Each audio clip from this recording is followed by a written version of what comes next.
Hello and welcome to my YouTube channel. My name's Munib. I'm an everyday car enthusiast who is starting this channel really as an opportunity to share my passion of cars with the rest of the world.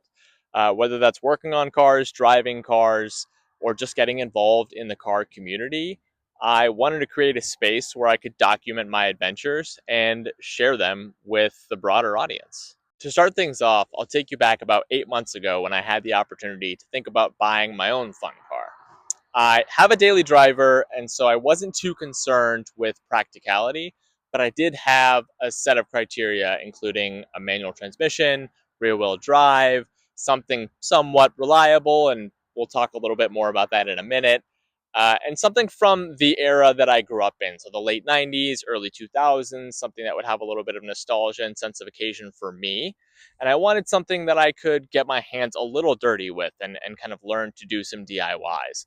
And so I had a budget of around $30,000. So I spent a ton of time scouring Facebook Marketplace, cars and bids, bring a trailer, and I finally settled on what I thought was a great fit.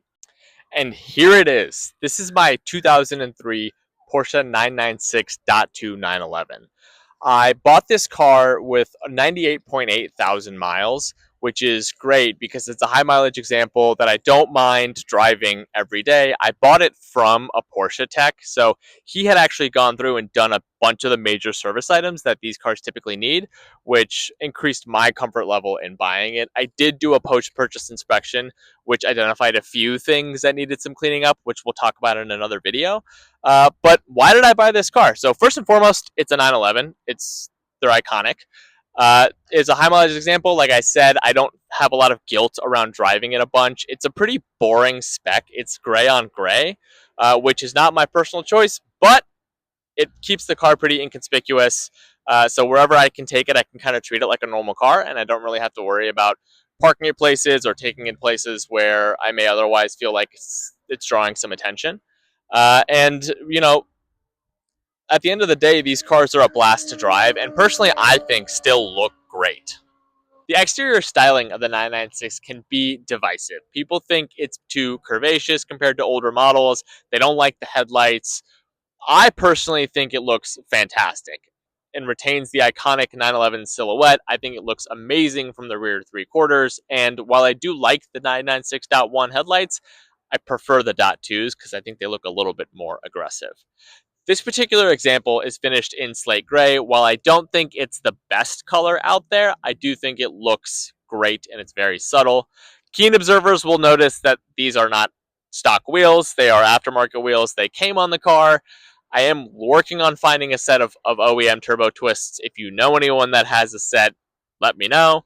But ultimately, I think the car still looks fantastic. Moving to the interior, you'll notice that a lot of the exterior styling elements do find their way into the car. Things are a little bit round, things are a little bit bubbly. Common complaints of the interior include the buttons not really holding up that well, the materials not being the best, and the touch points showing a lot of wear.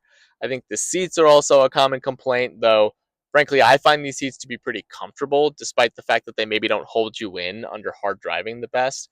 But I think it's all not bad, right? You still have the 5 gauge iconic 911 cluster. You still have a ton of visibility out the back. And for someone that's 6 feet tall, you still have a ton of space. But overall, I think all of these complaints are a little bit overblown when at the end of the day, what matters is just how the car drives.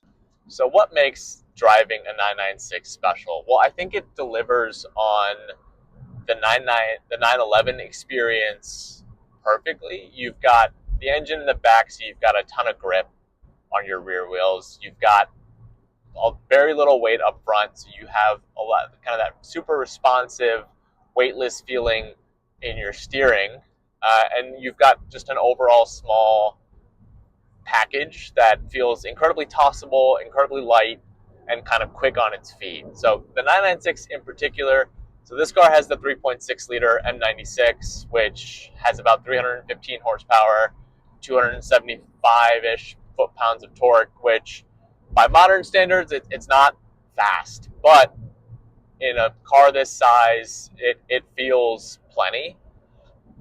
A lot of people complain that the power plant is a little bit boring and a little bit anemic. And yes, that is a little bit true when you're lower in the revs and kind of just bopping around town, but I'd say that's not too dissimilar from the engines in the E36, E46, E90 M3, right? Like those cars, similar to this, really come alive in that 4,000 plus point of the power band, which really is true of most all naturally aspirated engines. I think what this car does great is, in classic Porsche fashion, the shifter feels amazing. It just falls right into gear. It's buttery smooth. The clutch is super predictable. It's basically like an on-off switch. You know the bite point like the back of your hand after you've been in the car for 5 minutes. The suspension in this car has been refreshed. It's on Bilstein shocks and Eibach lowering springs, so it it handles great. It stays flat through corners. It's not the most aggressive suspension setup, but it works well for a car like this, which kind of does a lot of different things, including canyon carving, but also just highway drives and regular day-to-day cruising.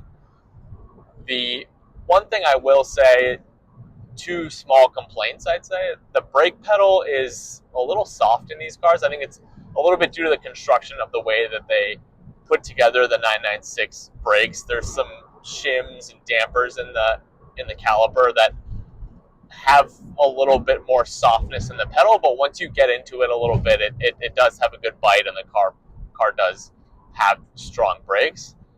And the last thing is the exhaust in stock form is pretty quiet. Obviously, it's not a GT3. It's not even a turbo.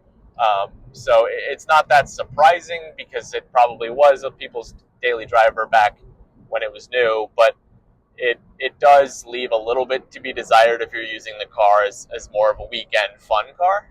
And then the thing that surprised me, I would say the most, is just the NVH that comes through. And again, probably not that surprising for a car that's over 20 years old, but the vibrations, the bumps, you really feel all of it. There's very little damping in the suspension, and the road noise is plentiful, and it you hear every rock that kicks up in the rear wheel arch, and sometimes it can be a little bit difficult if you're trying to have a conversation with a passenger on the freeway, just because there's a lot of wind noise coming through the cabin. But overall, it's a wonderful place to be. It's an absolutely fabulous car to drive, and for anyone looking for a unique sports car experience on a relative budget, I think these cars are phenomenal choices. So what's next? Well, I have a few projects lined up for this car, which I'll document on the channel for you all.